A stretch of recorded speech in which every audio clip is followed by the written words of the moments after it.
За сайн байцгаана уу? Орой минь хүргэе. За тэгэхээр манай найз ингээд JS ажилладаг байхгүй юу? Тэгсэн чинь нэг охин ингээд орж ирсэн ээ. Веб бөхчөөж тэгээд дараа мөнгийг нүгийгээд мэдгүй нэг 70,000 төгрөг даам шиг байна заяа.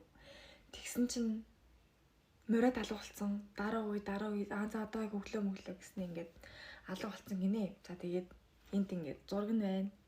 Ичих нүр алгуу ингээд ялгаагүй ингээ ажиллаж байгаа хүүхдийг ингээ өрөнд оруулах хэрэг байсан юм уу? Зүгээр төлж чаддаг юмаа л аавал та. Ингээ заавал ингээд хүний амьдралд ингээ хор хутгаш. За тэгээд таньдаг мэддэг хүүхдүүд нь байвал ингээд хилээд өгөөрэй, мөнгөө өгөөрэй гэд. Тэгэхгүй бол зүгээр хүний юмаа үнгүү идээд уугаад зүгээр ичиж амьдраа. Манай найз гэсэн мөнгө олох гэж ажиллаж байгаа. Тэрийг нь чи ингээд улам ингээд цалин эдрийг нь асуулаад тэгээд бидлэг асуудал үүсгэсэн байна. Хурдан мөнгө өг. За тэгээд зарим нэг стори хийгээд өгөөрэй.